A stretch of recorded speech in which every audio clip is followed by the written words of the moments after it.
క్రీస్తునందు ప్రేమైన వర్లారా, ప్రభువైన యేసుక్రీస్తు నామములో మీ అందరికీ కూడా మరొకసారి వందనాలు తెలియజేస్తున్నాను. యేసు ఎవరు అనే అంశము మీద మనము ధ్యానము చేస్తున్నాము. మనం గడిచిన వారము ధ్యానము చేసినట్లుగా అపోస్తలుడైన పౌలు భక్తుడు దేవునికి విరోధంగా నడుస్తూ యేసయ్య అంటే ఒక కోపము కలిగి యేసయ్యను నమ్మిన వారిని ద్వేషిస్తూ వారి జీవితాలను ఆయన నాశనం చేస్తూ వచ్చాడు.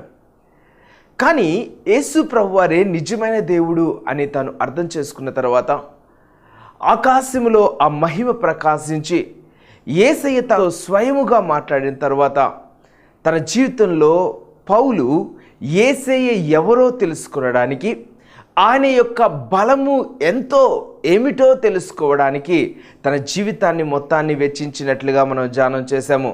యేసయ్యను తెలుసుకొనడానికి ఆయన సమయాన్ని ఇచ్చాడు. యేసయ్య బలాన్ని తెలుసుకోవడానికి ఆయన సన్నిధిలో గడుపుతూ సహవాసం చేస్తూ వచ్చాడు. దేవుని యొక్క శక్తిని, దేవుని యొక్క ప్రత్యక్షతలను దేవుడు పౌలు భక్తునికి అనుగ్రహించాడు. మనము కూడా యేసయ్య ఎవరు, ఆయన ఏమి చేయగలడు అనే విషయాలను మనము వరుస క్రమంలో ధ్యానము చేస్తూ వస్తూ ఉన్నాము. ఈరోజు మత్తయి సువార్త 1వ అధ్యాయము 21వ వచనంలో యేసు ఎవరు అనే విషయాన్ని ఇక్కడ చెప్పబడుతూ ఉంది. మొదటి మాటను నేను చదువుతున్నాను, చూడండి. ఆమె ఒక కుమారుని కనును, తన ప్రజలను వారి పాపముల నుండి ఆయనే రక్షించును గనుక ఆయనకు యేసు అను పేరు పెట్టుదువనెను. ఇదిగో, కన్యక గర్భవతి అయి కుమారుని కనును, ఆయనకు ఇమ్మానుయేలను పేరు పెట్టుదురు అని ప్రభువు తన ప్రవక్త ద్వారా పలికిన మాట నెరవేరునట్లు ఇదంతయు జరిగెను. ఇమ్మానుయేలను పేరునకు భాషాంతరమున దేవుడు మనకు తోడని అర్థము. క్రీస్తునందు ప్రేమైన వారలారా, దేవుని యొక్క వాక్యము ఏమని చెప్తుంది అంటే, యేసు ఎవరు అంటే తన ప్రజలను పాపముల నుండి రక్షించేవాడు అని చెప్తుంది. ఈరోజు ఈ మాట మీద మనము మన ధ్యానాన్ని కొనసాగించబోతూ ఉన్నాము. దేవుని యొక్క వాక్యం ఏమని చెప్తుంది అంటే, తన ప్రజలను వారి పాపముల నుండి ఆయన రక్షిస్తాడు గనుక ఆయనకు యేసు అను పేరు పెట్టుదువనెను. దేవుని యొక్క వాక్యంలో ఈ వచనాన్ని 3 భాగములుగా విభజించి మనం ధ్యానము చేయబోతున్నాము. మొదటిది ఏమని చెప్తుంది అంటే, తన ప్రజలు అని దేవుడు మాట్లాడుతూ ఉన్నాడు. క్రీస్తునందు ప్రియమైన వారలారా, మీరు దేవునికి సంబంధించిన వారు, మీరు దేవునికి చెందినటువంటి వారు. మీరు స్త్రీలైనప్పటికీ, పురుషులైనప్పటికీ, చిన్న బిడ్డలైనప్పటికీ మీరు దేవునికి చెందినవారు. దేవుని యొక్క వాక్యం ఏమని చెప్తుంది అంటే, మిమ్మల్ని చూస్తున్న దేవుడు ఏమంటాడు అంటే, నా ప్రజలు, నా వారు అని నిన్ను చూసి పిలుస్తాడు. ఈ భూమి మీద నువ్వు పుట్టక ముందే నువ్వు దేవునికి సంబంధించిన వాడవు. నీకు పేరు పెట్టక ముందే నువ్వు దేవునికి సంబంధించినటువంటి వాడవు. నీ రికార్డులో నీ గురించి ఫలానా అని నీ గురించి రాయకముందే నువ్వు దేవునికి సంబంధించిన వాడవు. మీలో ఉన్న ఆత్మ దేవునికి సంబంధించింది. మీ శరీరము తల్లిదండ్రుల నుండి మీకు వచ్చినప్పటికీ కూడా మీ ఆత్మ దేవుని యొద్ద నుండి వస్తుంది అని వాక్యం చెప్తుంది. మీ ఆత్మకు తండ్రి దేవుడు అని వాక్యము చెబుతూ ఉంది. దేవునికి సంబంధించిన వారు పాపములో ఉన్నారు. మీరు నేను మనము పాపము అనేటువంటి ఒక బంధకములో చిక్కుకున్నటువంటి వారముగా ఉన్నాము. 49వ కీర్తన 7వ వచనంలో నుండి, ఎవడును ఏ విధము చేతనైనను తన సహోదరుని విమోచించలేడు. వాడు కుళ్ళు చూడక నిత్యము బ్రతుకున్నట్లు వాని నిమిత్తము దేవుని సన్నిధిని ప్రాయశ్చిత్తము చేయగలవాడు ఎవడునూ లేడు. వారి ప్రాణ విమోచన ధనము బహు గొప్పది, అది ఎన్నటికి తీరక అట్లుండవలసినదే. జ్ఞానులు చనిపోవుదరని సంగతి అతనికి కనబడకుండా పోదు. మూర్ఖులు పశుప్రాయులను ఏకముగా నశింతురు. వారు తమ ఆస్తిని ఇతరులకు విడిచిపెట్టుదురు. తమ ఇండ్లు నిరంతరము నిలుచుననియు తమ నివాసములు తరతరములకు ఉండునయు వారనుకొందురు, తమ భూములకు తమ పేర్లు పెట్టుదురు. ఘనత వహించిన వాడైనను మనుష్యుడు నిలువజాలడు, వాడు నశించు మృగములను పోలినవాడు. దేవుని యొక్క వాక్యం ఏమని చెప్తుంది అంటే, ఈ భూమి మీద నువ్వు చాలా ధనవంతుడవు కావచ్చు, నీ పేరు మీద చాలా ఆస్తి ఉండొచ్చు, అయినా నిన్ను నువ్వు రక్షించుకోలేవు అని వాక్యం చెప్తుంది. ఒకవేళ బలవంతులైన సహోదరులు నీకు ఉండవచ్చు, కానీ ఆ బలవంతులైన సహోదరులు నిన్ను కాపాడలేరు అని వాక్యం చెప్తుంది. ఒకవేళ భూ సంబంధంగా నువ్వు జ్ఞానివి కావచ్చు, కానీ నీ జ్ఞానము నిన్ను పాపము నుండి రక్షించలేదు అని వాక్యం చెప్తూ ఉంది.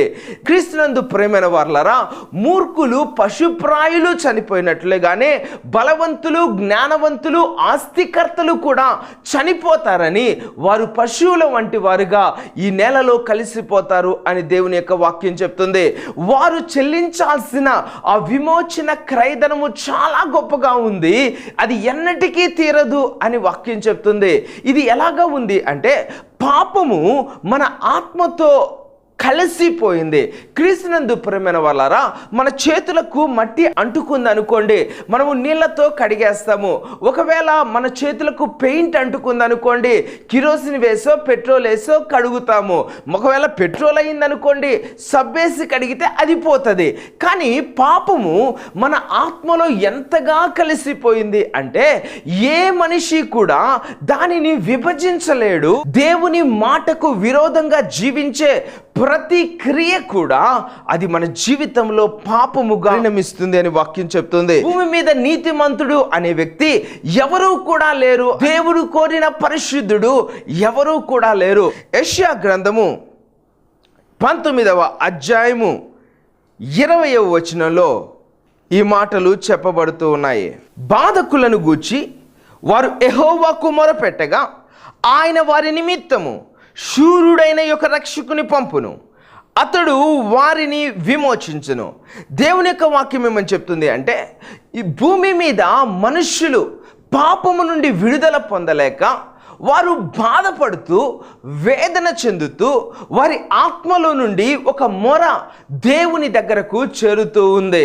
దేవుడు ఆ బాధపడుతున్న వారిని చూసి ఏమని చెప్పాడు అంటే, నేను మీకోసము శూరుడైన ఒక రక్షకుని పంపించబోతున్నాను అని దేవుడు వారికి వాగ్దానం చేశాడు.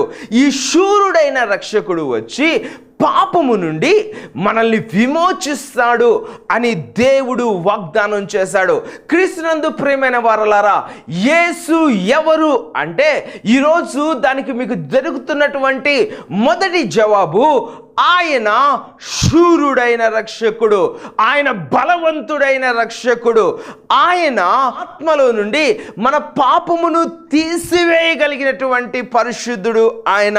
దేవుని యొక్క వాక్యం ఇలా చెప్తూ ఉంది, మన పాప క్రియలను బట్టి యేసుక్రీస్తు వారు వెల చెల్లించారు. ఇందాక చెప్పాను, గుర్తుందా? వారి విమోచన క్రయధనము బహు గొప్పది, అది ఎన్నటికీ తీరక అట్లుండవలసినదే అని దేవుని యొక్క వాక్యంలో మనం చూసాము. ఆ విమోచన క్రయధనము ఏమిటి అంటే, పరిశుద్ధుడైనటువంటి వ్యక్తి యొక్క రక్తము. ఈ భూమి మీద పరిశుద్ధుడు లేడు, మరి పరిశుద్ధమైన రక్తము ఎక్కడి నుండి వస్తుంది? దేవుని యొక్క వాక్యం చెప్తుంది, ఈ శూరుడైన రక్షకుడు వచ్చి, పరిశుద్ధుడు వచ్చి తన పరిశుద్ధమైన రక్తమును సిలువలో తన ప్రజలైన నీ కొరకు నా కొరకు చిందించడాన్ని బట్టి ఆ రక్తము మనల్ని శుద్ధి చేయగలుగుతుంది. మన ఆత్మలో నుండి మన పాపమును వేరు చేయగలుగుతుంది. పాపపు వస్త్రము, ఆ మలిన వస్త్రము మన ఆత్మను కప్పివేసి బలముగా చీకటి ఆవరించినట్లు ఉండగా, దేవుడు మన ఆత్మను పాపము యొక్క సంఖ్యల నుండి, పాపము యొక్క చెరసాల నుండి విడిపిస్తున్నాడు. ఈ శూరుడైన రక్షకుడు పాపము యొక్క క్రియ నుండి మాత్రమే కాదు, పాపము యొక్క నియమము నుండి కూడా రక్షిస్తున్నాడు. రోమీయులకు రాసిన పత్రిక 8వ అధ్యాయంలో దేవుని యొక్క వాక్యము ఏమని చెప్తుంది అంటే, ఇప్పుడు క్రీస్తు యేసునందు ఉన్నవారికి ఏ శిక్షా విధి లేదు అని చెప్తుంది. యేసు క్రీస్తునందు జీవమిచ్చు ఆత్మ యొక్క నియమము పాప మరణముల నియమము నుండి నన్ను విడిపించెను అని వాక్యం చెప్తూ ఉంది. ఈ భక్తుడు ఏమని చెప్పాడో తెలుసా?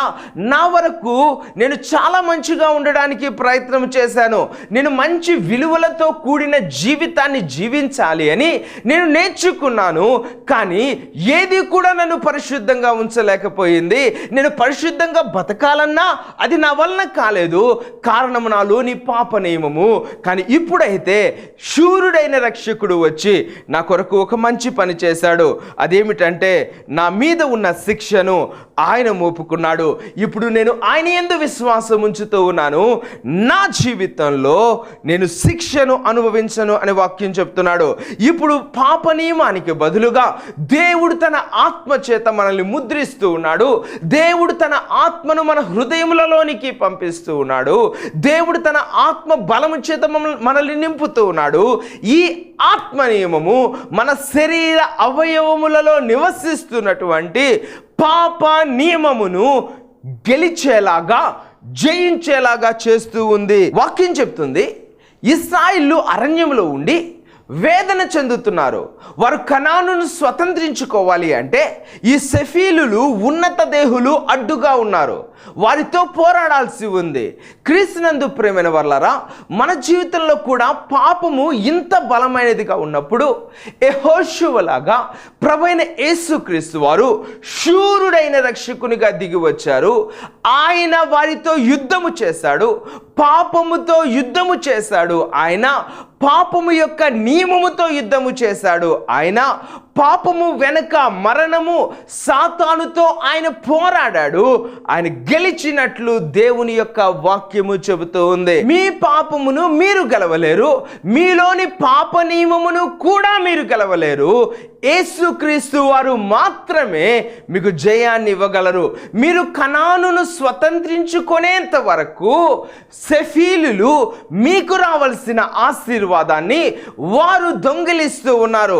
దేవుని యొక్క వాక్యం ఏమని చెప్తుంది అంటే, ఇశ్రాయేలు గోత్ర పెద్దలలో వారు 12 మందిని వేగు చూడడానికి పంపించారు.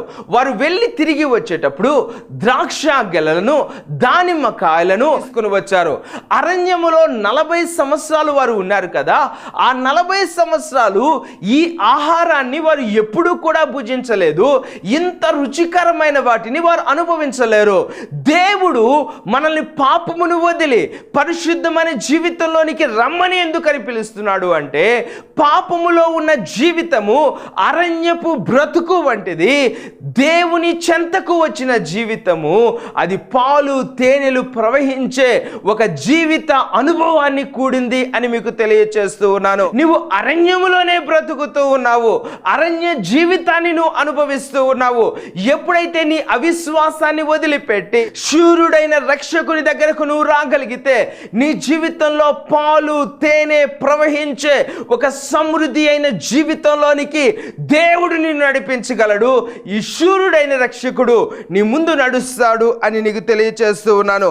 దేవుని యొక్క వాక్యము ఏమని చెప్తుంది అంటే, నీకు జయించడానికి శక్తి సరిపోదు, కానీ యేసయ్య నీకు జయము ఇస్తాడు.